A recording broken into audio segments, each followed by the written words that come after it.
Can God really speak through my alarm clock?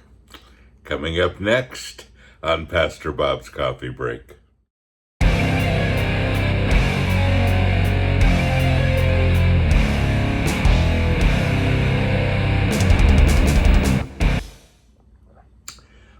Having a little bit of a holy cacao this morning. It's our newest blend. Very cool. With cacao beans from the Amazon rainforest. Really good stuff. And we have that, and of course our old standby, our classic blend, which is so good, in our new 2-pound bags. Such a good deal, by the way. Coffee prices are going through the roof, so that really helps. Our mug and our poster and our t-shirts for the month, Embrace the Grace. And such a great piece of art that Hayden did for us this month. As always, you can get this at wearemetalwearfamily.com. Here's an interesting question today, dear Pastor Bob. Something happened to me this Sunday that I would like your opinion on.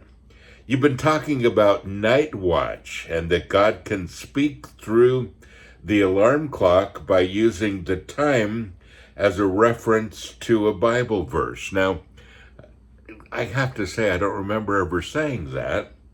Not that I don't think it happens, and not that it hasn't happened to me. But I don't want people to think, okay, I can look at the time and God's telling me something. Because it doesn't necessarily work like that. God can work through anything. And yes, I've talked about night watch.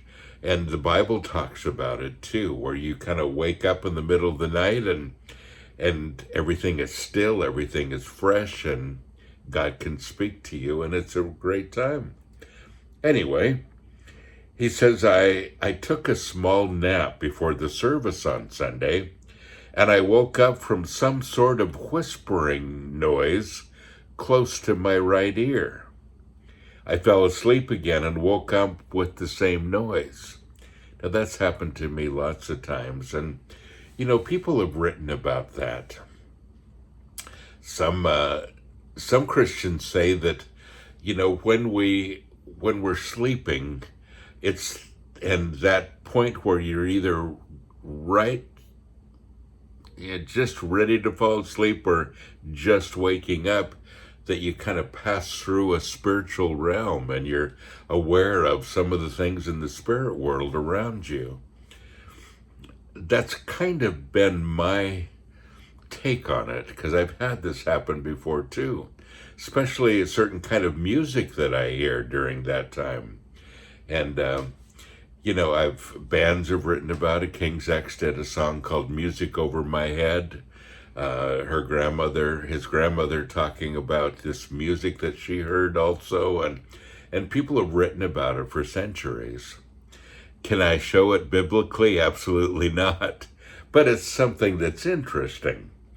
And I can't say yay or nay about it. But he said, I fell asleep and the same thing happened again, that same noise. And the second time it happened, I looked at the clock to see if God was trying to say something. Interesting. I don't think that's something I would have done, but the clock said 13:11. So I checked and landed on Romans 13:11, which says, and do this, understanding the present time. The hour has already come for you to wake up from your slumber, because your salvation is nearer now than when we first believed. I read some commentaries about this passage, and some state that it has to do with revival of some sort, to not get too comfortable in your faith and fall asleep. My thoughts lately have been on how to present the gospel in a new and fresh way. What's your take? Could this be God trying to tell me something? Well, I think God is always trying to tell us something, and this one, the urgency of the time we live in, I think, is something that all of us are hearing. There is an urgency, and I agree with you. But an interesting thing that happened to you. And presenting the gospel in a new and fresh way. And I know that's something everybody wants to do. But we don't need a new gospel. We just need to present it in a way that people understand it. And so if that's what you're talking about, awesome. And sometimes it's through a newer style of music or whatever it might be. The gospel, though, never changes. But let's go here. Let's go to 13:11. Let's go to Romans 13:11. And let's read that together. And interesting question, and there's some things I'd like to pull out of it, especially this scripture that is relevant, no matter what what your take might be on this alarm clock or the whispering in your ear or whatever it might be. This is a great scripture for these days, and I'm going to read it from the Amplified Bible. It says, "Besides this, you know that a critical hour," what a critical hour this is. How it is high time now for you to wake up out of your sleep, out of your spiritual complacency,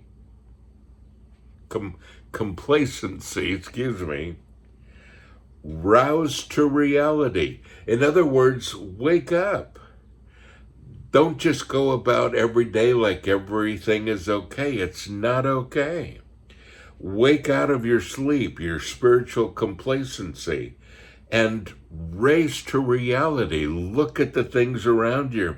For salvation, the final deliverance, is nearer to us now than when we first believed, obviously. Doesn't mean it's coming in your lifetime or that it was coming in theirs. But we're getting closer every day. And it's closer and near now than we first believed, when we had adhered to it or clung to it, when we trusted in it, when we relied on Christ, the Messiah. So he says, wake up. Wake up. Get out of your spiritual complacency.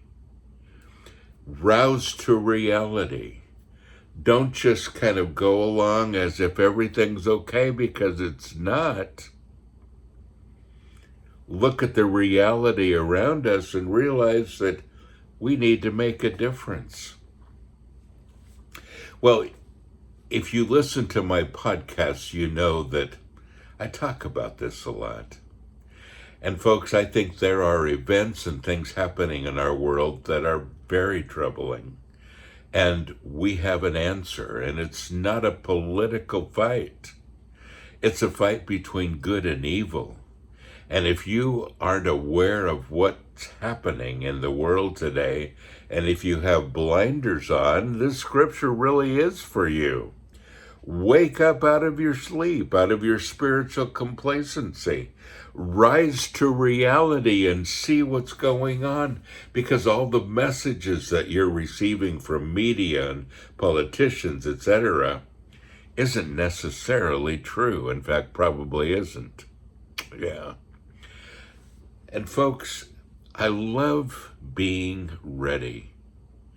And 1 Peter 3:15 is a scripture we've used a lot here. Be ready at any time to give a quiet and reverent answer to anyone who asks you about the hope you have within you. We carry hope that people need. So wake up. Get out of your complacency. Look at what's really going on and share the hope that you have with people who are hopeless. Great question. Thank you for writing it. And thank you for joining me today. Don't forget, you are blessed. So go and be a blessing.